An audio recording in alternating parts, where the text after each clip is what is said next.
Good day, everyone. My name is Jadilian, and I am here today with Mr. Adoris de la Cruz, and today we will be talking about his perspective about Marcos and the media.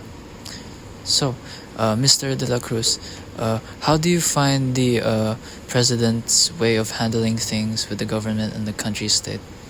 I believe that so far, the president's way of handling things is a bit of a facade, really, wherein certain actions that he has and don't comply with his tone, such as he advocates for media literacy and better information dissemination, but behind that, there are no actual policies that can cater to these advocacies of his. Can you give me one instance of how he proves his media literacy? The campaign for media literacy is something that he has been talking about for quite some time now, and furthermore, he also expresses in various interviews and his public statements. He emphasizes on the role that the media has on propagating information to the state. I see. So, with what he has been presenting lately, what do you think are the strengths of his actions and his statements? Okay. So the strengths of his actions is, as compared to his predecessors, he has a better stance on media and public information dissemination, wherein, as compared to the previous presidents such as Rodrigo Duterte, he has a much better stance wherein he is more accepting on the role that media has on the spread of information.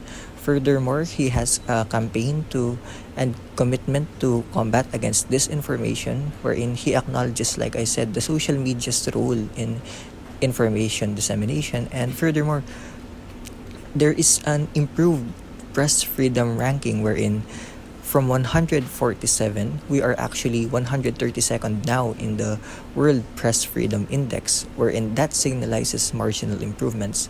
And then there are also the legal actions that occur in terms of high-profile cases, such as the conviction that was made during in regards to the Percy Lapid murder case, wherein it shows there is indeed a willingness to address impunity in journalist killings.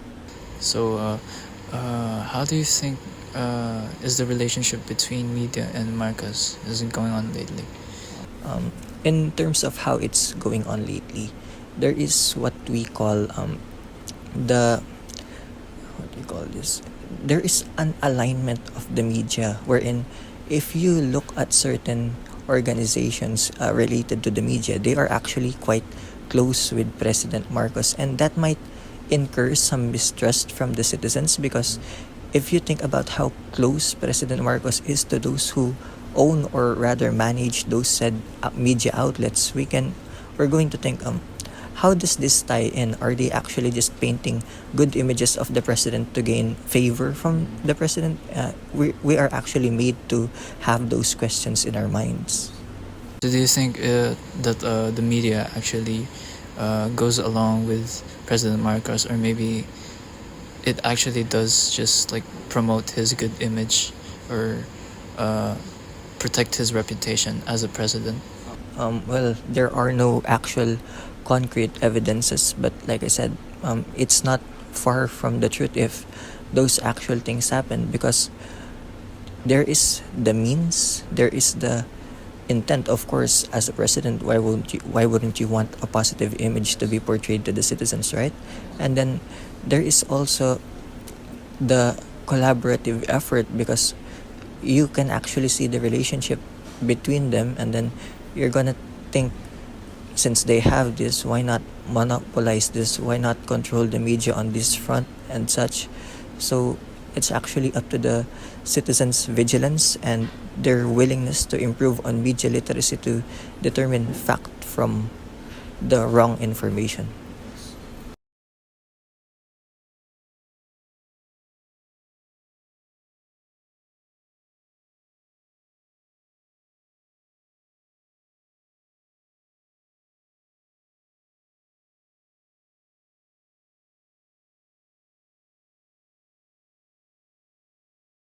Yes, as you said, President Marcos so far is very he is collaborative in regards to the media, wherein he actually addresses support for wider information dissemination.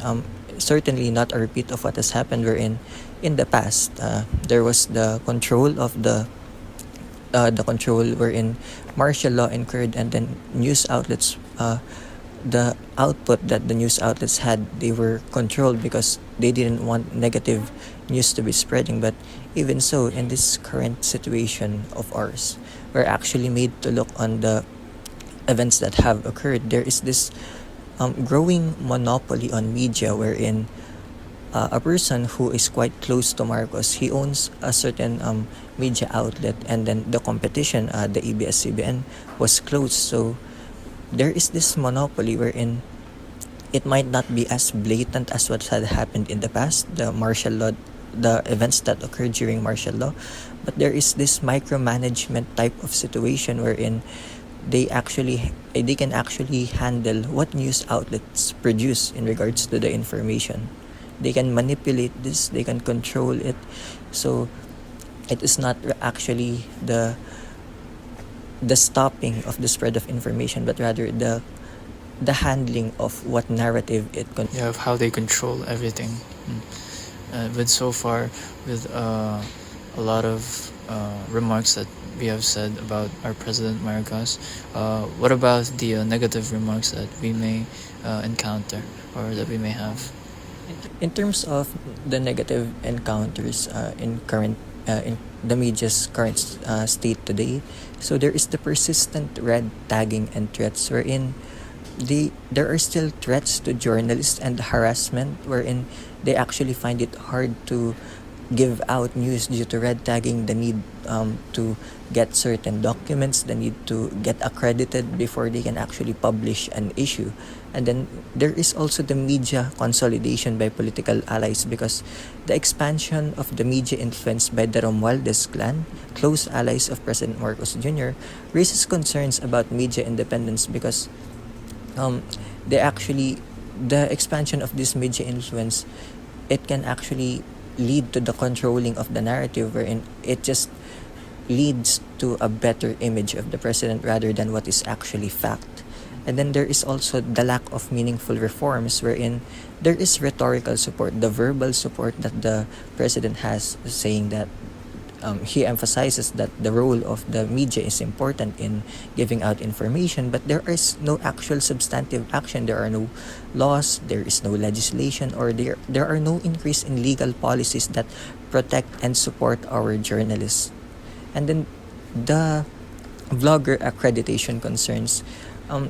There is a concern regarding the hyper-partisan risks that occur in this accreditation of vloggers, wherein it is an issue that it might just actually they might actually just garner people that spread information, even if false, just to simply portray the good things that the president has done, not actually acknowledging the negative things that occur in the society. And then also there is the impunity and legal harassment, wherein Maria Ressa, one who holds a high role in Rappler, she has a high position. There was actually the legal battle wherein tax evasion charges were filed against her organization, Rappler. It has all been acquitted, but those types of legal battles, they actually drain the power that an organization has. So as a media news outlet, it was actually quite taxing, and then that hindered the way of spreading information to the citizens.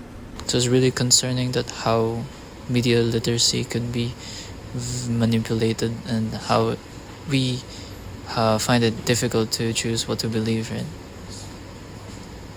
So so far, thank you so much for your time, Mr. De La Cruz, and we hope you have learned something from this, and we hope that you find our insights very significant, and we choose to raise awareness for our country's development and for our progress. Thank you.